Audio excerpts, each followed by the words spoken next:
Hi, everyone, and welcome back to Spill the Tea with your host, Silas. Today, I have special guest Brianna Fleming in the house. So let's do some introductions. Like I said, your name is Brianna Fleming. Can you tell me what year you are in school and your preferred pronouns? Perfect. So I am a senior. I'll be graduating this May, yay. And my preferred pronouns are she, her, and hers. So I'm really excited to have Bri on the show. We have been friends for 4 years. I met her at an event the first week of school, and we've just hit it off ever since then. So let's spill some tea.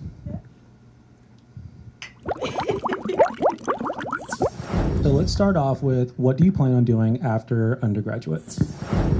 Okay, so I'm actually really excited about my undergraduate plans. I am moving to Dallas, Texas with my boyfriend. We're currently looking at internships and jobs, and we have a few offers. We wanted to really move to Dallas, Texas just because it has a diverse community, the job outlook, and then there's lots of activities and fun things to do. I do plan on coming back and visiting ISU often, especially because my dear friend will be here. Those are my plans. Yeah, she better come visit me. I'm kidding. Okay, so let's dive right in. We're going to go right in. Okay. All right, so what has your experience with the community, the LGBTQ community that has been like at ISU? So as you know, since the very first week of school, I have been surrounded by a few people that identify as members of the LGBTQ community, and I enlighten those members. I love them.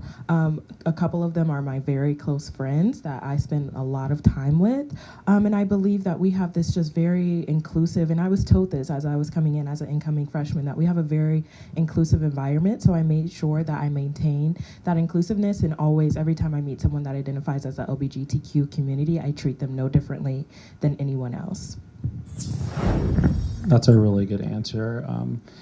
I like that you brought up when you went through freshman orientation that individuals, or at least those leaders, like let you know that this is a very diverse community, because it is. ISU is very diverse. I don't think I would have had the same experience at a different school than I've had at ISU.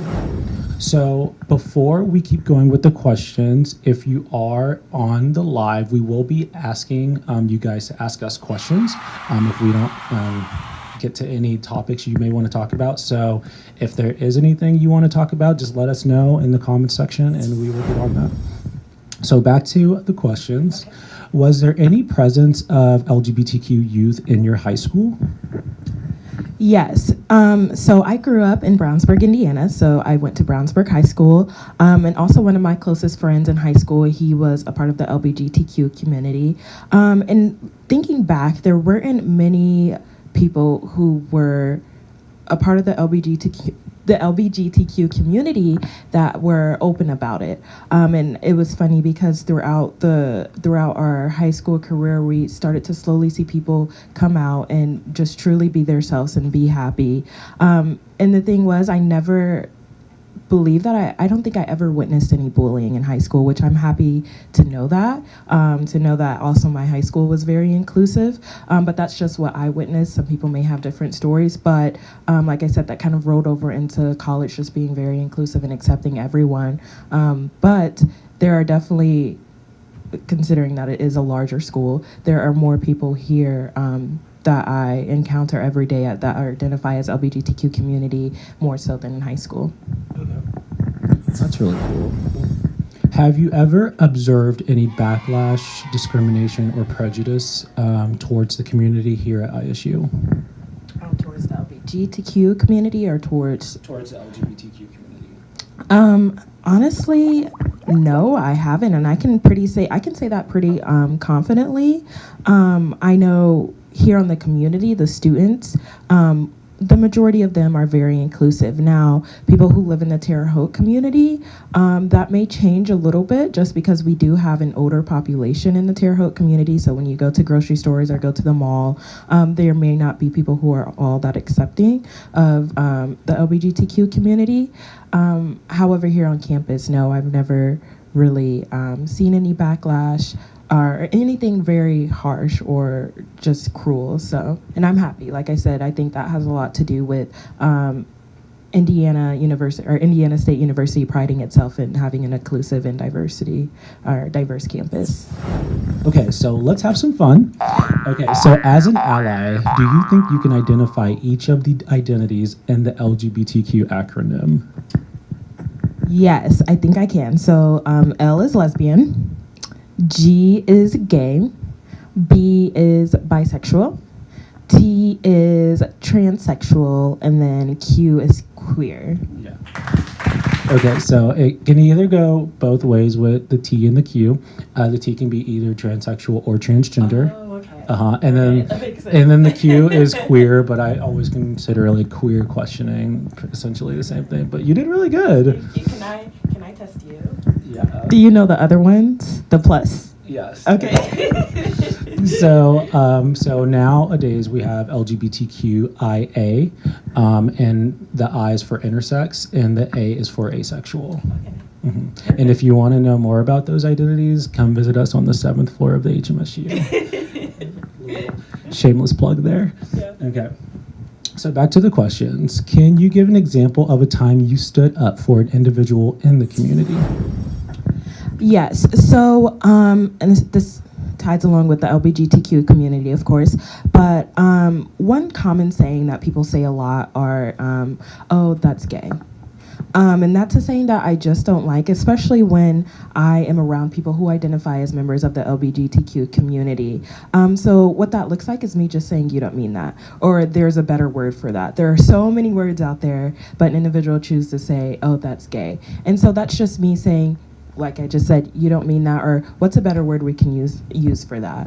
And I think that just shows the person who may identify as an LGBTQ member that, they do have allies and they can speak up for themselves. Or, you can even have a sarcastic tone with it and make a better word for them or even give them a better word choice. And that's something that I do often. And it's not that it's terrible, but it's just something that is just such a common saying, and I don't think people realize how it can offend someone, possibly. So That's definitely one that I definitely grew up hearing that saying left and right.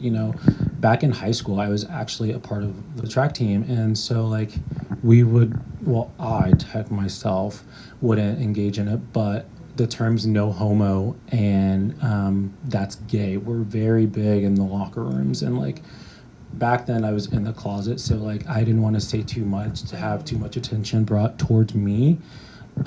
So I pretty much stayed to myself, but in college, I was able to express myself so much more than I was in high school. So I was definitely, not attacking those individuals who use those terms, but making sure that they know that these terms are derogatory towards this community. And it's just something to reduce your usage of because you don't know how your words are affecting someone else. So, have you ever attended any of the events hosted by the LGBTQ Resource Center voluntarily? Yes, and I actually volunteered at one. One of my favorite events is the LGBTQ, or not the LBG, it's the National Coming Out Day tie-dye events. One of my favorite events. Last year I attended it, and this year I volunteered at it because I loved it so much. We create t-shirts, we have guest speakers, there's music, people are dancing, people are having a good time, people walk past and they become interested and they see, oh wow, we have this resource here on campus that promotes the LGBTQ community. And then you also get a free tie-dyed shirt, so that's a plus. Another event that I attended was the open house that we have here in MSP on the 7th floor. There's basically food and games in every single sector of the floor, and it gives you a time to really learn about the culture, learn about the different resources once again, and then as an incentive, you get free food and you get to meet people. And then also, for the first time ever, we had our first Terre Haute Pride, which was amazing. I attended that. It was so fun. Lots of games, great prizes, a good time. So if you weren't able to attend that this year, I highly recommend going next year. You won't regret it. Yeah, that was definitely one of my favorite events so far was the Pride event. It took so much planning, But at the end of the day, it was a great event. It was awesome to see so many individuals, not only at ISU, but in the Terre Haute community travel. We actually had people from Indy because we were sponsored by Indy Pride and Spencer Pride. So we had people from all over the state come and just hang out with us, and it was a really good experience. What would you say to someone who lacks empathy for the community, resulting in prejudice towards the community? Okay, so I think with this, it's important to know if you're speaking to this individual, the end goal is not necessarily to change their opinions or to change their views, but to help them receive the knowledge and the resources. So at least if they're going to speak or act upon, at least they have background knowledge and they have the resources and the tools to know what's inclusive and what should be said and what should not be said. So what that conversation may look like is, expressing what I've learned and the knowledge that I know about the LGBTQ community, and then also giving them tools such as coming to the 7th floor, our websites, or even social media. We're all on social media, and I've been across several pages that talk about LGBTQ community and the rights. So, at the end of the conversation, like I said, they may not change their opinion or goal, but at least they'll have a little bit more knowledge about the LGBTQ community. And if they are going to speak or act upon it, they'll use inclusive language and inclusive actions. So I always tell people to just, take a chill pill, don't attack the individual, just like hear their side of things and then provide them with knowledge to accommodate what knowledge, little or lot, they have. So that was a good answer. So have you ever attended a safe zone training? So I have not attended a safe zone training here on campus, but I am aware of what it is, and I know that a lot of the staff and professors here are required to participate in this training. However, I have attended trainings that are similar. In those trainings, we're usually during welcome team training, orientation. And it just kind of was a brief overview of what it means to be in the LGBTQ community, what they identify, pronouns, and just how to interact with these students and what's appropriate and not appropriate. And I think it's so important for schools, campuses, and even businesses and organizations to at least try to have a safe zone training or something similar, because this is a prevalent issue in the United States right now, and it's important that people are knowledgeable and they're using inclusive language. Yeah, that is definitely true. That actually brought me to my next question is, do you think that safe zone training is a valuable resource for campuses?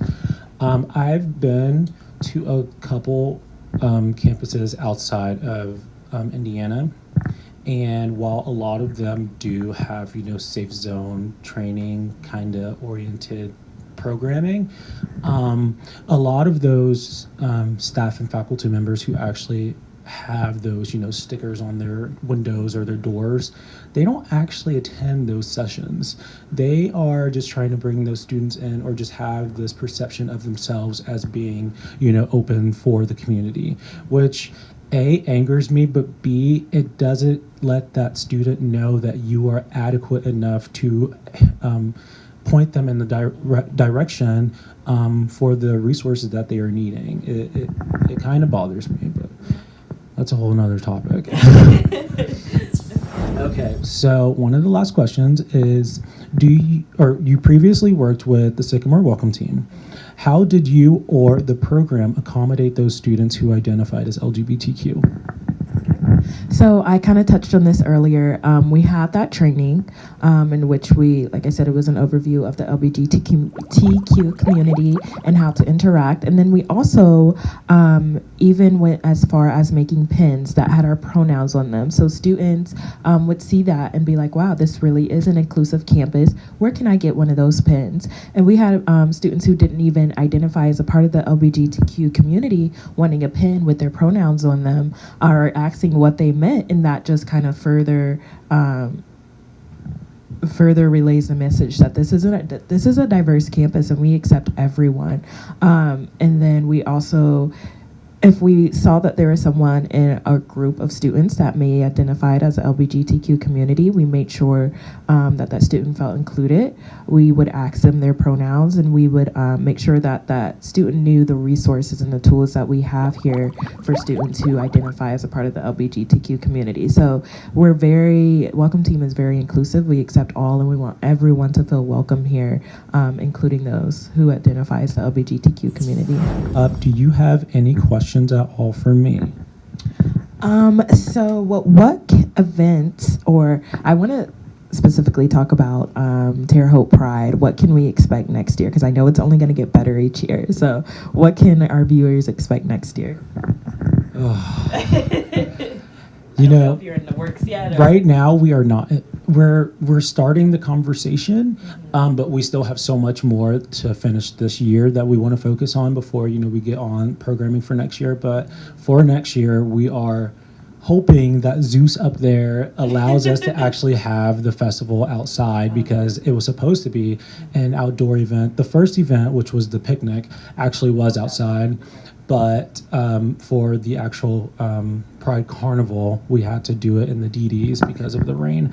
But if we are able to do it outside, we're going to have even more attractions, even more prizes, and I'm hoping even more sycamores and community members there. So make sure you guys, if you will be returning in the fall, stay tuned for all of that information. All right, so thank you so much, Bree, for coming to the show. I love you, and I'm so glad that you've supported me and my identity and just my extraness for the past 4 years. I don't know how you did it. But I love you. I thank you so much for being on the show, and I hope you have a good day. Is there anything you want to say to the viewers?